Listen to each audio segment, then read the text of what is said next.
জীৱনত পাকঘৰতকৈ একো বস্তু বনাই নোপোৱা ল'ৰাটোৱে আজি পোলাও বনাম তো চাও কি হয়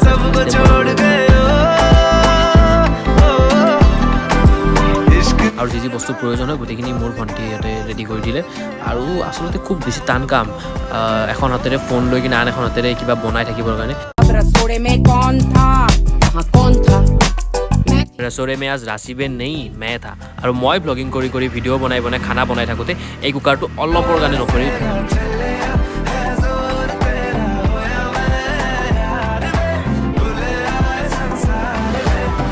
প্ৰথমবাৰ কিবা এটা বনাইছোঁ আৰু সেইকাৰণে মেমৰিজটো ৰাখি থোৱাৰ কাৰণে মিনি ব্লগটো বনাইছোঁ আচলতে সৰু সৰু ঘটনা কিছুমান এনেকৈ ৰাখি থোৱাৰ কাৰণে মই এই মিনি ব্লগ বা যি হওক এইবিলাক মই আপলোড কৰি থাকোঁ যাতে মেমৰিজখিনি থাকি যায় পোলাওখিনি হৈ গ'ল আৰু এতিয়া মই চিকেনখিনি লাৰি আছোঁ আৰু এয়া হ'ল ফাইনেল ৰিজাল্ট খাবলৈ খুব বেছি টেষ্টি নহ'লেও একদম বেয়াও হোৱা নাই মই ভালেই পালোঁ